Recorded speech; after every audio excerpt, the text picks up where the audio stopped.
really need this mic. I'm used to speaking out of doors. They teach you that at Ranger School. Also how to walk backwards going, yes, follow me, go to the tour. Okay. Hey, these are the jokes, come on. All right, I only got 40 minutes, so I'm going to briefly surmise what I'm going to tell you. I'm going to give you a thumbnail sketch of the history of Allensworth, Allensworth State Historic Park. I'm going to talk about a couple urban legends that we have out there, kind of dispel those because those still keep coming up. And then I'm going to tantalize you with a ghost story of one of our haunted buildings and some things we've been doing out there with the Portable Ghost Hunting Society. So let's jump right into it. If I don't look straight in the light. Where is Colonel Allensworth State Historic Park? It is in the middle of nowhere. No, it's not in the middle of nowhere. It's in the middle of everywhere. It's one of the few places in California. It's the geographic center of California. You can stand outside my office, or I can stand outside my office, on a clear day, and I can see the snow-capped Sierras, the Tehachapi Mountains, and the coastal range all in one view shed. It's a very interesting place. It was founded by this man, Colonel Allen Allensworth, born in 1842, Louisville, Kentucky, died in 1914. He was born a slave. He was sold downriver twice for learning to read. He would play school with his owner's son. As his owner's son would come home from school, he'd say, hey, what'd you do today? Oh, well, we learned this. All right, well, let's play this out. You be the teacher and I'll be you. In this stereotypous method, he learned how to read. When it was found out that he could read, he was sold downriver. He was sold downriver twice. He ended up in New Orleans in a slave pen, where he's bought by a man by the last name of Scruggs. He was brought back to Kentucky, where he was being taught to be a jockey. He was a very slight man, very slender of build. He achieved his freedom during the American Civil War. When the Union Army was coming into Memphis, he got in line with the soldiers as they were marching through town, marched out through town with them. No one really paid any attention to him, went to their camp. Eventually he became a volunteer nurse for the 44th Illinois Infantry Regiment, and then later served the United States Navy from 1863 to 1865 as a steward on a river gunboat. At the end of the close of the Civil War, he continued to serve the United States Navy as running the commissary at a naval base. Later, he has founded and established 2 successful restaurants, although he was a very slight man, so I don't know what that says about his cooking, but we won't go there. Later, he got the call to go into the ministry, and he studied at seminary, became an ordained Baptist minister. He went to the same seminary as Booker T. Washington. Now remember, this is a man that was punished for learning how to read and write, and eventually he got his doctorate in theology. When he found out that the chaplain of the all-black 24th Infantry Regiment was going to retire, he lobbied very hard to get that job, and he did. He got that appointment directly from the president. At the time, there were 4 all-black regiments in the United States Army: the 24th and 25th Infantry, and the 9th and 10th Cavalry. Okay, they were all black, and they stayed that way until the last unit, the 24th Infantry, desegregated in Korea in 1950. He served with distinction from 1886, when he was appointed as a captain of chaplains, until his retirement in 1906. He served in the Apache American Indian Wars, the Spanish-American War. He went to the Philippines, served in the Philippines during the Philippine Insurrection. Later was wounded in Manila due to a carriage accident. Most people don't realize that. Then he moved back to California, where he retired in 1906 at Angel Island. If you ever go to Angel Island State Historic Park, which is a small island in the middle of San Francisco Bay, there is a chapel there that he helped build. After he retired, he moved to Los Angeles. He met this man, Professor William Payne. Professor William Payne was a teacher. By all accounts, a very intelligent man. They got together. They were both readers and followers of the writings of Booker T. Washington. Booker T. Washington was a black thinker at the time that proposed that blacks should segregate themselves and do things on their own, show that they could do it on their own before being integrated into mainstream society. Now, there were 2 schools of thought at the time, Booker T. Washington and W.E. Du Bois. And Du Bois said, no, they should integrate now. Don't wait. Do it now. So there was a little bit of conflict within the black community themselves. Well, they got together with some other men and started searching around for a place to found a town. There's 2 of the men, Oscar Overe and Mr. Dotson. They came actually a little bit later, but they were in on some of the initial correspondence. They looked around and tried to find the cheapest land they could find, and that was right here in Tulare County, out near the town of Alpa that I showed you earlier. It was all lake bottom, or had been lake bottom, from basically the end of the Ice Age to about 1890. That would have all been lake. They bought the land for about $6 an acre, about 800 acres, and founded the California Home Promoting Association. And it basically functioned as a company to sell land to African Americans. The colonel went around promoting the town, trying to get people to move there, businesses. We see a couple of the founders here. This is Mrs. O'Vare on the right-hand side and Mary Bickers and her husband on the left-hand side. She was a store owner and owned one of 3 general stores here in the town. There's a shot of the back of the Bickers General Store. And there's a shot of the Singleton General Store.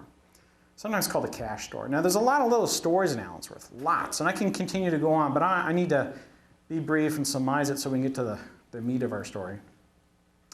The town failed for basically 4 major reasons. Number one, in 1912, 1913, the Santa Fe rail line moved the commercial rail stop at Allensworth to Alpa. They put in a spur line and they moved it. A lot of people think it has to do with the sugar industry. There was a guy by the last name of Spreckles that owned sugar beet farms out in that area.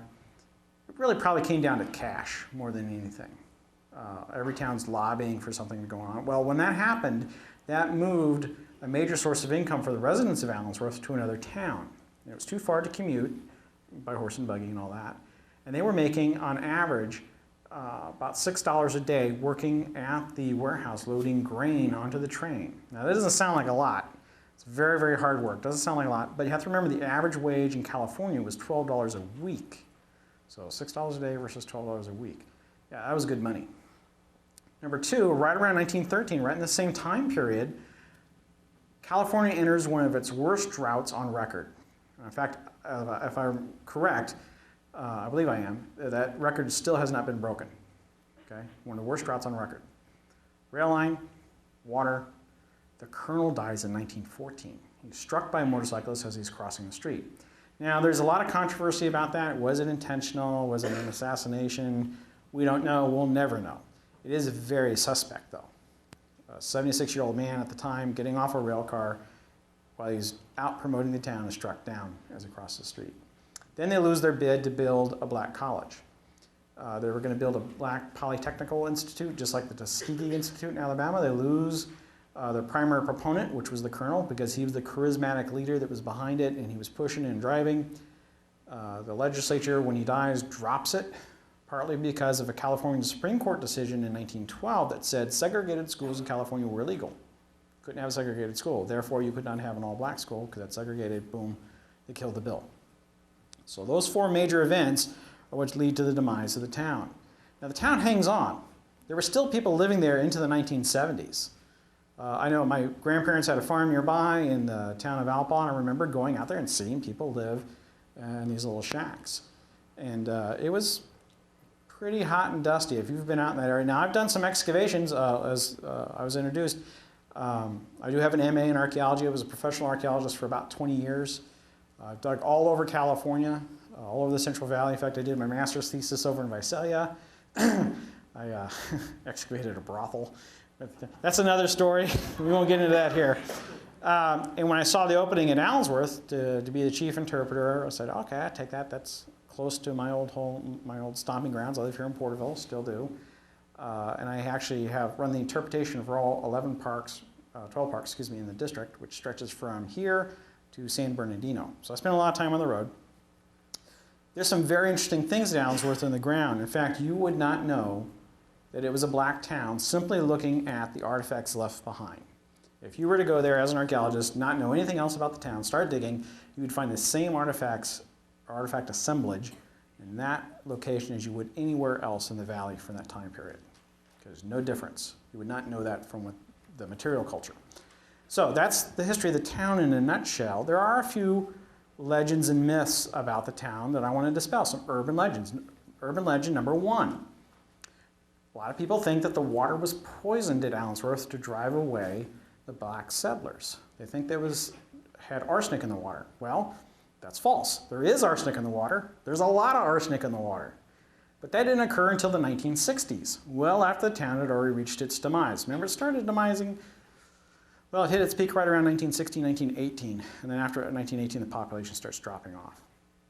And that occurred in the 1960s. And it was because of the dropping water supply in the Tulare Lake Basin because of the upstream dams, rivers, and all that was being dammed mostly around the turn of the century to keep the Central Valley from flooding. Because prior to 1910, most of the Central Valley towns, Bakersfield, Visalia, Porterville, Tulare, would flood every spring. So if you start taking water out of a glass and you don't refill it, what happens? Well, the water level drops and drops and drops. And the contaminants in the water become higher concentrates because it was a lake basin. So you have alkaline soils moving to the surface, all that salt's coming to the top and evaporating and then leaving the salt on the surface, and the other poisons are going down. So to give you an idea, the well at Allensworth historically was only about 40 feet, and they were artesian wells, that is, they didn't have to pump them. They just ran 24 hours, 7 days a week. When the water level started dropping, they had to bring in gas pumps. Well, that raises your costs, and as a farmer, you're always looking to save, a nickel, especially when it comes to water. Today, our well for the park is 1,300 feet. Big difference. So as the water tables drop, the contaminants go up. The arsenic's still there, but nobody put it there. Actually, in every town in the Central Valley, go to Hanford, Lemoore, Alpa, their water's going to smell kind of funny, going to have that rotten egg smell. That's contaminants in the water, okay? That's normal. Well, normal for the valley. There's another one, and I kind of briefly touched on it, and that was the death of the colonel, that he was assassinated. We don't know, we will never know if that was true. It's highly suspect. He was struck, again, by a motorcyclist crossing the street. Think about 1908 America. How many motorcycles were on the street? Not a lot. Quite a number, but not a lot. Remember, in 1908, this is the same year that the president instituted a blue ribbon panel to investigate whether or not the Wright brothers actually flew, because that was considered an urban legend at the time.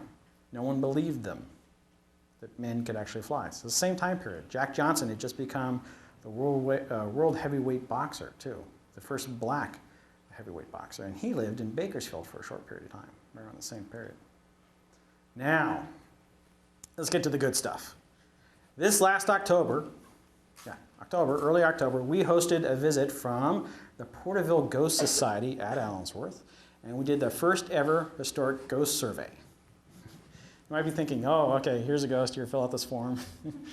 Likes, dislikes. No, we went out and did fairly scientific methods of trying to find out if there was any activity. Now, for years, we've kind of heard stories from the locals. The locals always thought the colonel's house was haunted because they would see this light come on, and that was a sensor. Okay. But we had heard stories about this house. This is the Smith house, and this was one of our stops. The Smith house was built right around 1912. It was the home of Frank and Laura Smith. Frank was a retired Army sergeant. He died about a year after them coming to Allensworth. Laura was left to fend for herself. She was a widow. Now, they didn't have a lot of social networks or social supports back then. She did have her Army pension. Her Army pension was about $12 a month. It really wasn't very much. So she began to take in boarders. Now, this is an original building. And so the story goes that she lived there for a long period of time. She took in boarders. One of them was one of her nephews, Mr. Widmark Smith, who I've had a chance to read some of the interviews that he did. He's passed on. He was in the 80s when he did his interviews, and he always said there was something funny about that house. Something funny about that house. So this was one of our stops. It was kind of unassuming. I had heard from visitors who would come to the park periodically that they would tell me they would stand out there and take a picture, and they would see people in this window. Now, whether they were seeing their reflection or not, I don't know. I've tried to collect those photos from people, but then a lot of times they don't send them to me. Well, on our survey, we went around the town. I was there with them from about 8 o'clock in the evening till 2 in the morning. And at every building, we did the same thing. We went in, we would seed recorders, that is voice recorders, to capture what's called EVP, electromagnetic voice phenomenon, infrared cameras, forward-looking infrared devices, night vision equipment, video cameras, the whole works. And they would do the same process at each stop. We had some interesting things. We also had a film crew with us from Fox 26 News. We found a few interesting things. The schoolhouse, which is an original building, we had some knocking and a few other things. And there were some things going on in the colonel's house. And then we also stopped at this house. And when we were there, we didn't think anything of it. So we get back to the historic hotel, and they were downloading all the information. And the next day, I get a report back from the club's president, Kathy Gwynn, and she said, "You won't believe what we found." It's like, okay, well, enlighten me. Well, you're going to have to hear it to believe it. And so we went through the tapes, and we found tapes in this. Now, we were there. We kind of walked through, and we didn't really find a whole lot. There really wasn't that interesting. It's a very small house. So we left a recorder in there, and I locked it. And we forgot about it. And we left it there till 2 in the morning when someone said, "Hey, we don't have the right count." There's 22 historic buildings at Allensworth. And we were on foot all night. So it's like, yeah, okay, we got to go through each building and find it. We found it at the Smith house. She plays back, and around midnight, and remember, it had been there since 10 o'clock, so there's hours and hours of tape that we have to go through. Around midnight, you hear doors rattling. Now, I'm the only one with a key.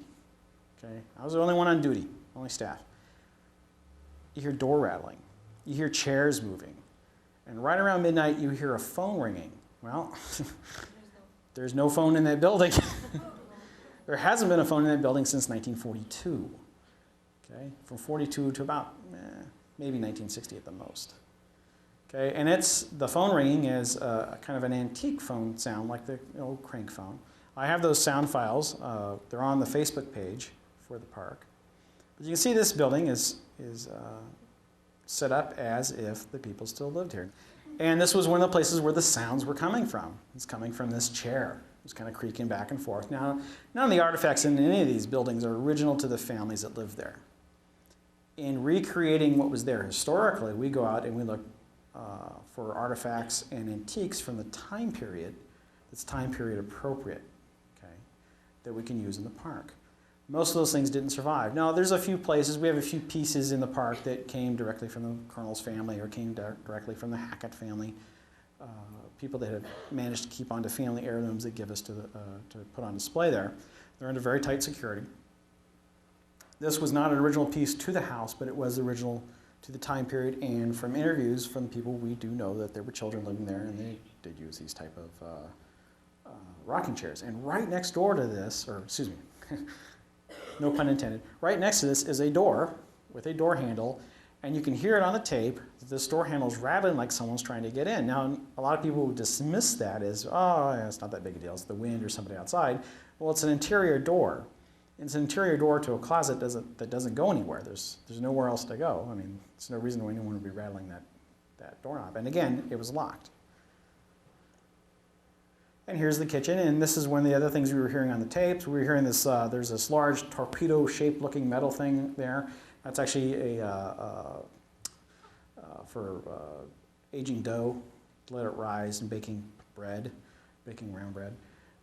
That was rattling back and forth. And first of all, okay, well, maybe it's just a rat. But we double-checked for that, and we controlled for that. And then here's this thing. Now, this one still kind of creeps me out.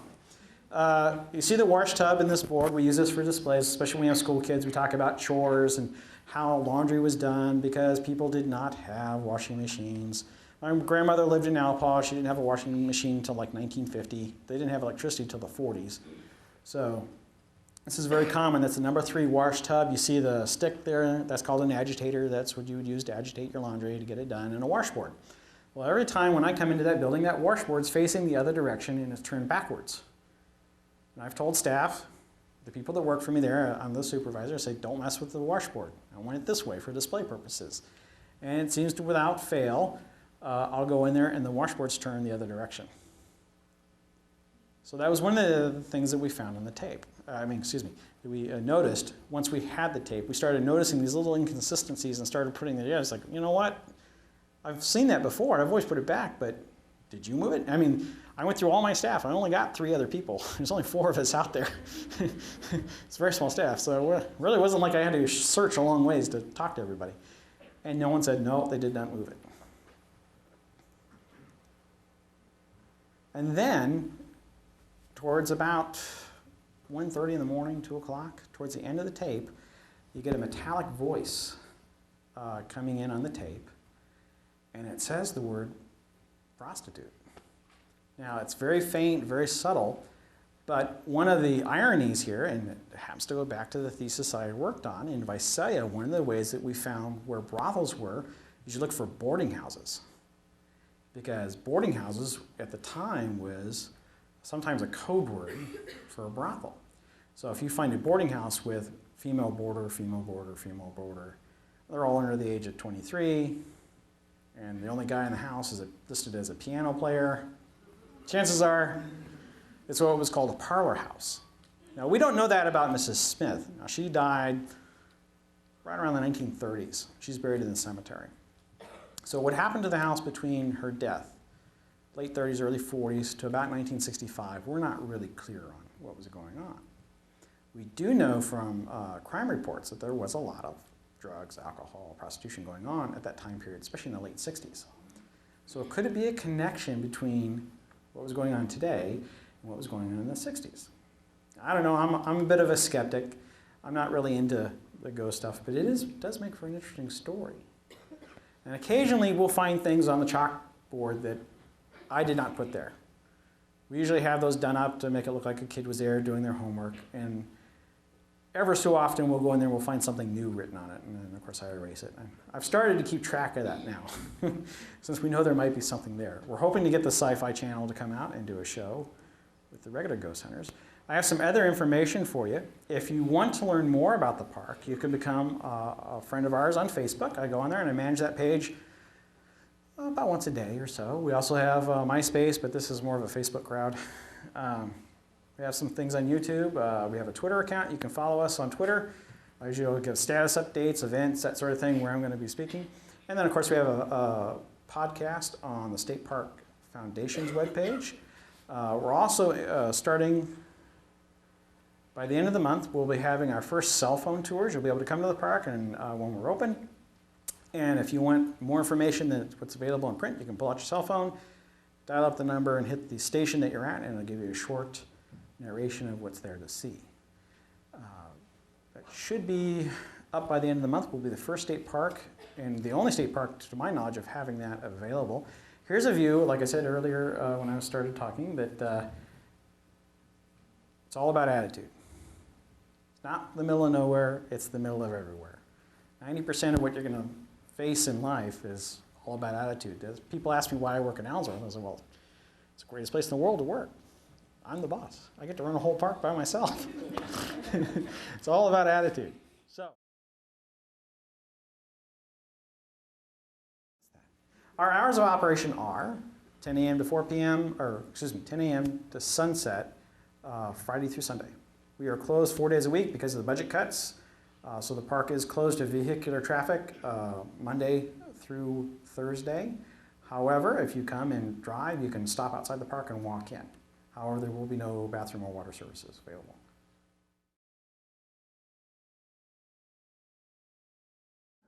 In October, on Halloween night, we did ghost tours from 8 p.m. to midnight, every hour on the hour, led by candlelight, lantern light.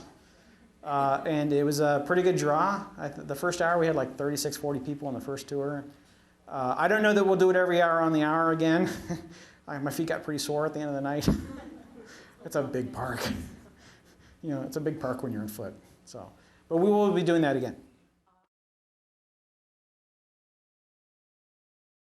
In fact, on the 27th of this month will be our Black History Month celebration. That is a Saturday, and we'll be open 10 a.m. to 4 p.m. I'm usually in the blacksmith shop doing blacksmithing demonstrations. We'll have a film being shown in our barn theater. Come on, these are the jokes. Come on. We'll be showing a film there about the town, the founding of the town. That's what we normally show, plus some silent movies, and the buildings will be open for tours. There'll be a docent and period attire in each, as many of the buildings as we can. There's also one in May Jubilee, the date escapes me, and then June 19th is our other big event. That'll be the Juneteenth, and then October 9th, our rededication ceremony.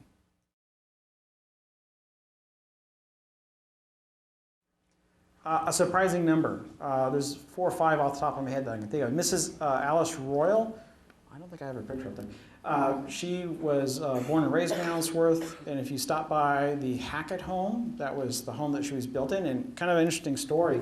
When I was the district archaeologist there for State Parks, we were excavating the foundation of this home, the Hackett home. Mrs. Royal came and she introduced herself. I hadn't met her at the time. And this was my grandmother's home, and she was talking about the stories. And as we're digging, I find a little golden cross. And she goes, I know who that belonged to my mother. That was on the bedstead the night of the fire because the house was destroyed by fire in 1934. And in archaeology, that never happens. I mean, this never happened to me since, whereas someone could say, yes, I know exactly what that is, when it got put there, and who it belonged to. I mean, that's just phenomenal, because I mean, it's not like you can work on a prehistoric site and say, oh yeah, that's the arrowhead we shot Custer with. You know, that doesn't happen. You know. But for historic archaeology, it can, and it does. And it was fascinating, and Mrs. Royal's become one of my best friends and best promoters, because she can, as a docent, she can lobby and do things that I can't do, you know, when I'm in uniform. You know, so she's been a very big advocate of the park. She was on the Blue Panel Commission that got the park founded back in the 70s. So amazing lady. If you ever get a chance to come out and stop and spend a few minutes with her, she actually has a book out on Allensworth, the pioneer community. It's available at the park. We have about 2 boxes left. The last printing. They're trying to do another printing, but you can't get it on Amazon anymore. So, any other questions?